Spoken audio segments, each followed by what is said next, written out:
Russell Ingall and Larry Perkins, they might want to change that, the Castrol duo.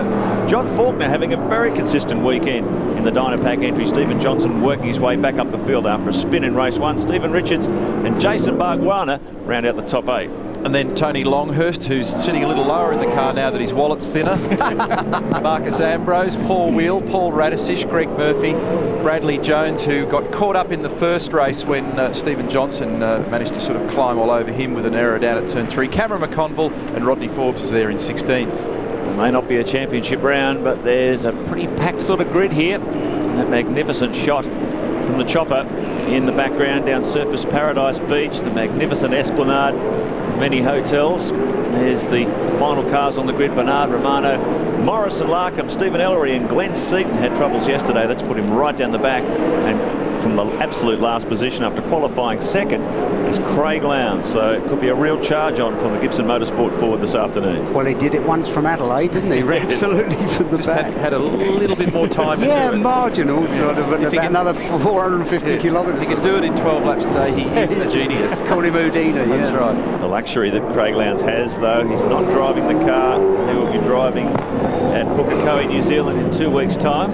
But I'm sure the team would still like him to bring that car home relatively unscathed. Here's the field coming around the Honda hairpin, the final turn before they come up toward the pit straight and grid up for the start. Mark Skaife in tremendous form, as he has been the last 2 seasons, coming on a roll of victory in the V8 Supercar 1000 at Mount Panorama. Here's the Rat. Paul Radisich continuing Shell seasons, or the Shell team's up and down season. What happened to him yesterday? He sort of stopped and that was that. We never heard any more. Not quite sure what the problem was with the car. You couldn't see for all the hoses. Looks like an astronaut. Yeah, Houston, we have a problem. It's Greg Murphy. You plugged the wrong hose in. Reported that the TWR prepared Kmart machine had a misfire. Apparently dropped onto 7 cylinders yesterday, which they were able to correct, and he had a storming drive through the field. It's going to be interesting to see who yields between Larry and Russell, isn't it? Oh, and particularly between these 2 cars on the front, Garth Tander and Mark Skaife. Who writes the checks there? Yeah, there you go. Fair enough. Okay. 2 nervous men in the Who pit lane. spends more? Yes. The Federation. So just getting ready for the start now. The final cars gridding up. Magnificent view from the Channel 10 chopper. What a shame. The last one, it's pitiful, isn't it, really? Okay, they can't let it be the last one. Now, Kmart car is in pit lane. Oh, boy, again? That's interesting. I think it's Murphy. Yeah, it was. So we've just had a shot of Murph. Now it's apparently... away they go from the start. Brilliant start by both drivers. They're going door to door down toward turn 1. Who's going to give in? Garth Tander's well positioned on the inside. Skaife though muscles across. Good driving by both to keep the paint away from each other. They gave themselves just enough room to get through there cleanly. Mark Skaife now has the upper hand. Yeah, Garth really found himself in an awkward position on the run to 1, because if he'd hung on the outside there, he would certainly have been carved up, because Mark had the ideal line, and quite intelligently Garth just decided to ease out of it ever so slightly and reposition. If he'd stayed out there, he would also have been vulnerable to Russell. Exactly. So that was a good move. There's Morris on the inside. That was the Stephen Johnson line, that wasn't it? And he made good that move. Thousands of horsepower unleashed on Surfers Paradise, and here comes Garth Tander. He's got a great run out of turn 4. Bartercard turn for the long run down the Esplanade, and he gets in front of Skaife. Yes, Ingall's there. Oh, Russell's got the rear brake lock. Oh, Skaife, he's got a little bit of a nudge there, almost pushed him offline. Now Russell Ingall takes advantage. The under and over manoeuvre. Skaife goes back 2 positions in the space of about a quarter of a lap. Larry Perkins in there now. Stephen Johnson, Jason Bargwanna, as the field filed down through the Foster's chicane. So maybe Garth Tander caught Mark Skaife napping there, slow out of turn 4, and he took maximum advantage. Well, that was on the limit motor racing from the 3 of those guys as they made the run down into 5, and it was terrific to watch. Sweep under our camera as the field over this bumpy section of the circuit. Oh, he's on it today. Larry, car just stepping out in the rear as they swing out of Sarisia Avenue up Hill Parade toward the Honda hairpin for the first of 12 laps. So it's really on in the opening lap of the final race of the V8 Supercar Challenge at Honda Indy. Another great shot from the Channel 10 chopper, showing the huge crowd here as they sweep down the Gold Coast Highway. It's closed off for a few days each year. Here they come. Tander, Ingle, Scaife, Perkins, Johnson, Bargwanna, Faulkner, Richards, Radisic and Marcus Ambrose rounding out the top 10. Well, they've just had the bonnet up on the Kmart Commodore. Greg Murphy, they've closed it. You're out of the car. What's happened? I don't know. It's like we didn't find the problem yesterday or something, or it's reoccurred, but it sounds worse this time. It was sort of running reasonably clean, but it had a bad, like a knock or vibration coming from somewhere, and it wasn't, the dash wasn't doing anything funny. It didn't come up as an alarm, but it just was knocking really bad, and this is our race engine for New Zealand as well, so I don't know if we've got a problem. If we have, we're in a bit of trouble. I think that's more the truth, actually. A bit of New Zealanditis. Yeah, I'd say it's the fact that it's the race engine. They want it just the way it should be. It's just extraordinary, the reliability they've seen in those TWR Australia cars all season, and they come to Surfers Paradise and Three of them are riddled with all sorts of mechanical problems. So here's the leading trio: Garth Tander, Russell Ingall, Mark Scaife. Opening up a gap over fourth place, 1.3 seconds it was back to Perkins. Stephen Johnson, the highest placed of the Fords, in fifth. Jason Bargwanna, John Faulkner, Stephen Richards, Paul Radisic and Marcus Ambrose. There's a big gaggle of Fords toward the back of the top 10. Let's have a look at the Energizer replay. Oh dear, oh dear. Kmart car. What's that? It's Steve. Well, Like Steve. that was Greg Murphy's car retiring on the warm-up lap. Was just a replay of that. So Russell's body language looks pretty aggressive. Yeah, He's it does, doesn't it? closing a little bit on Garth here now, so this is starting to develop. And that time up into the turn 7 chicane, you can see Garth was looking down. I imagine he was fiddling with maybe the anti-roll bar controls, just having a little play with the car, but just really starting to build now. They've eased away ever so slightly from Scaife, who's got a fair margin over Larry Perkins. And the first flying lap, and the fastest man out there is indeed Russell. He's done 1:54.4 on the last lap, which was 4/10 quicker than Tander at 1:54.8. That time equalled by Scaife at 54.8. So Ingle at the moment with just a fractional advantage, it seems. Ingle has the eyes on. You can see him starting to close on Garth Tander. Brilliant shots from on board the Castrol Commodore. Another angle of the Enforcer. Look at the determination in the eyes of that man as he starts to close in on Tander. It's great to see him working so well with his chief engineer, Peter Turk, who came on board the Castrol Perkins team this year. And obviously, whatever they've done, it's obviously worked, hasn't it? Fastest lap indeed to Russell Ingall, 1:54.44. Garth spending a bit of time looking down to the left there, and he did it again in the run up the Esplanade. This is turn 5. That's where all the action was in the opening lap. If you weren't able to join us yesterday, Marcus Ambrose set a new lap record for V8 Supercars. He undercut the previous one by about half a second. It was a phenomenal lap from the Pertec Ford driver. So if Marcus Ambrose leaves here with nothing else, he'll certainly leave his mark on the lap record. Look at Scaife there trying to hang on to this leading pair, but they're starting to open up a bit of a gap. So when you see an onboard shot of Ingle, I always like looking at his eyes. He looks like he's looking out the corner of his eyes. Must be a difficult circuit to set up a V8 Supercar for, Neil. I imagine with the bumps and the high cambers on some parts of the road, it must be an awkward circuit to get a balance on. It is. I actually find it a very enjoyable circuit. There's those shifty eyes we were talking about. Would you like to buy a used car from this man? And you're right, it's very bumpy. Typical street circuit traits. Lots of camber change, lots of choppy little bumps. When you go to some of the road racing circuits there, the bumps tend to be more undulating and a different frequency to here. And typically a little bit low grip, but it's certainly quite difficult. There are lots of challenges here, not least of which is brakes around this circuit, and it's something that everybody is mindful of and careful of. They've got to be a little bit cautious. I think Garth's now really starting to feel the sweat. He would be. The other thing about a road circuit a lot of people don't realise, you have to, in the rain as the other day, you have to change all your lights because you have to think where people park their cars. That's right. And it's just silly things that you would never normally have. Well, even down there into turn 3, I know there's a manhole cover and several bumps just after. You've got to be very careful of that down there.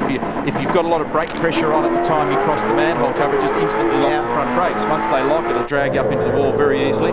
This is where Ingle appears to be strong in this little run here on the approach to turn 5. Now he switches line. He wants to blindside Garth just a little bit. Just inching closer. So we're following this battle from the ground and from the air.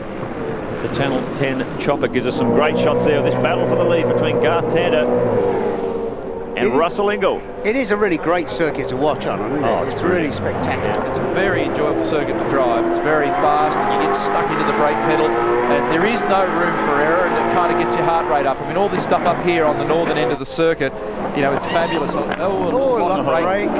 You can see the cars really dance around.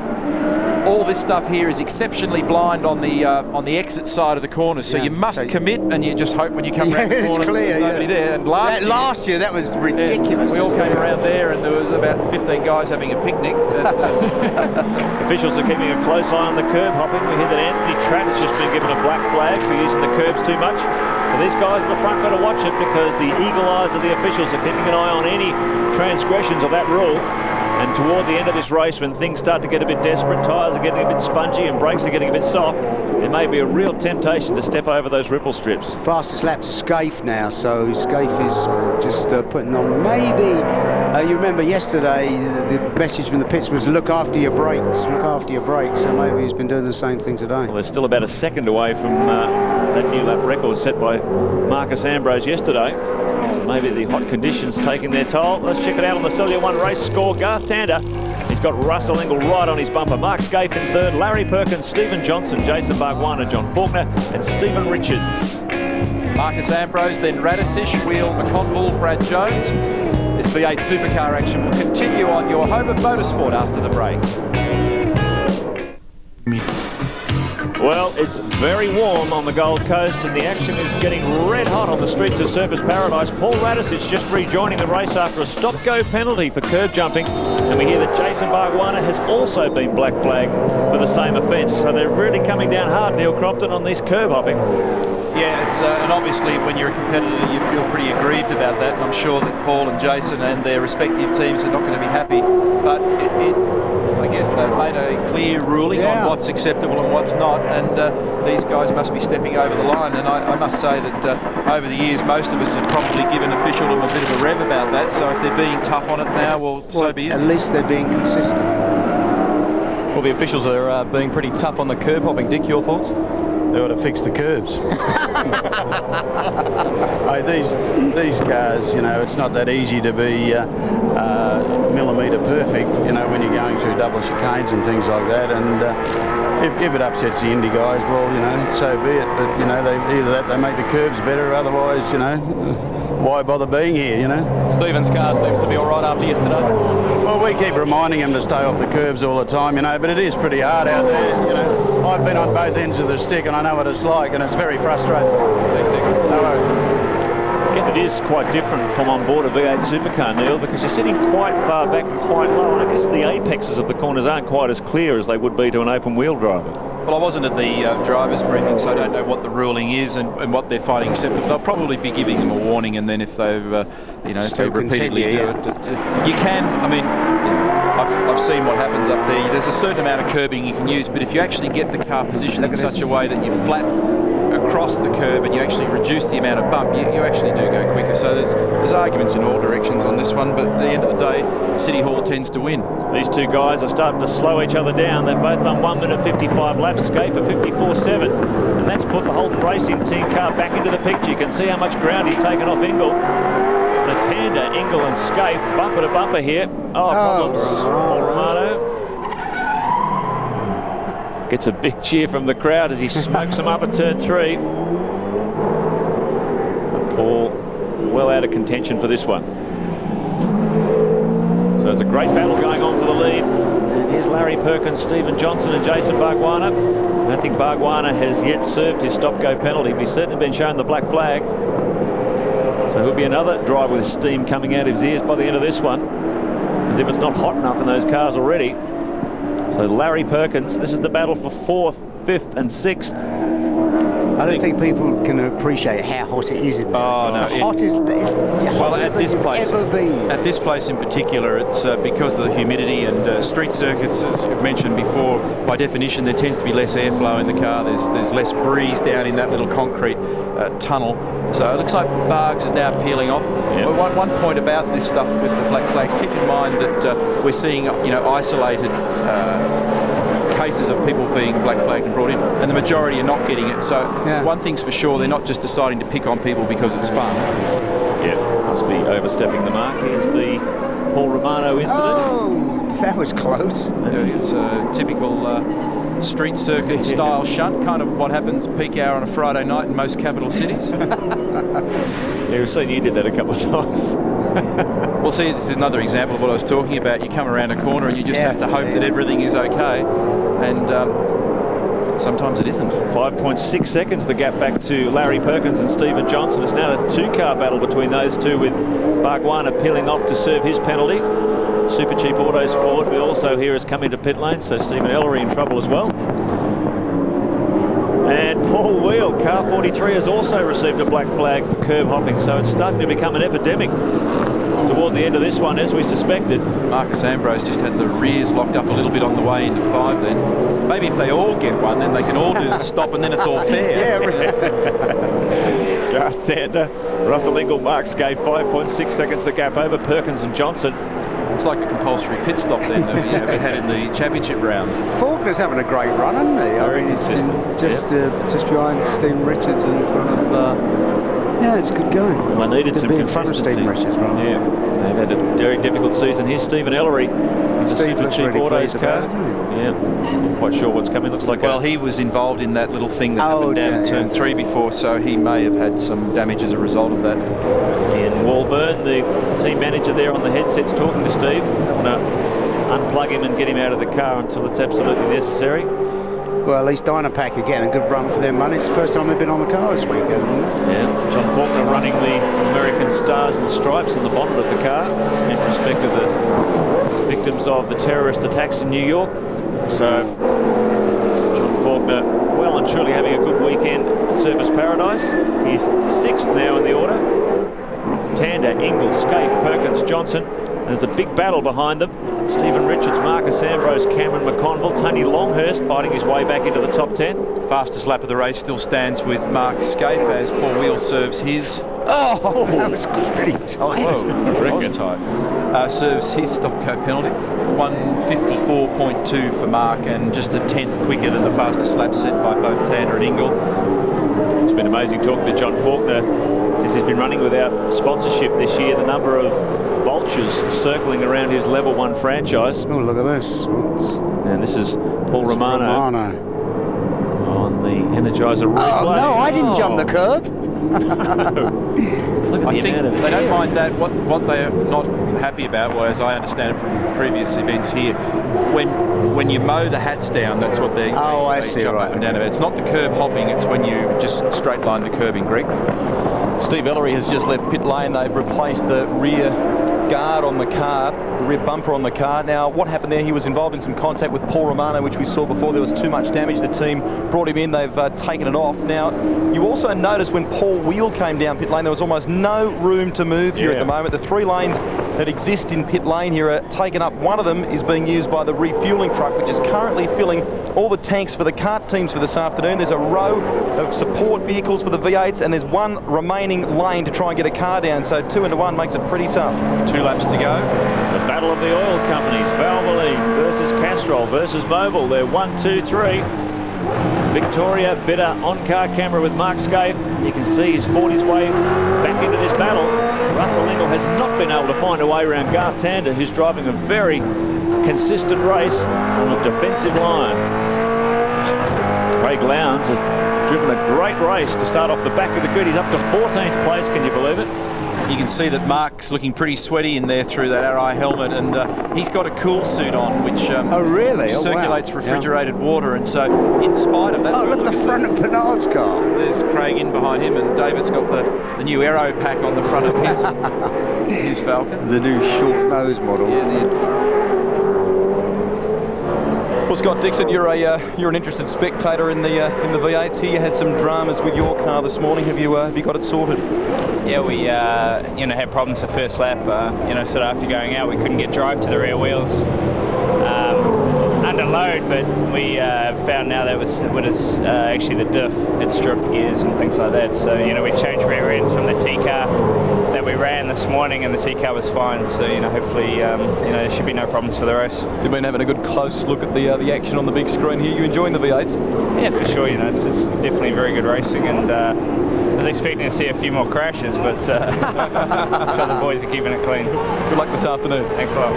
It actually raises a good point, because one of the things that does get punished here, not so much in these shorter sprint races, but transmission takes an awful beating on a street circuit. And, looking at Craig Lowndes working, and he's got the visor down, it's probably just adds another 10 degrees. He always tries with his visor down though. And he's not a guy that sweats prolifically, so he can get away with it. The rest of us lose about 20 kilos.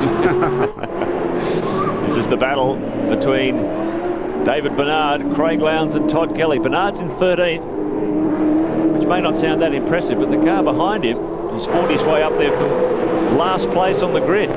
So Lowndes could well be nipping at the heels of the top 10 by the time the checkered flag comes out here. Great drive. Very difficult circumstances in the Gibson Motorsport. Back on what's going on here. Problems for Russell Ingall. He was right up behind Garth Tander. Now he's let Mark Scaife through as well. It looks like he's going much slower. Has he picked up speed? What's happened here? No, I thought it was something wrong in the front right. Let's have a listen.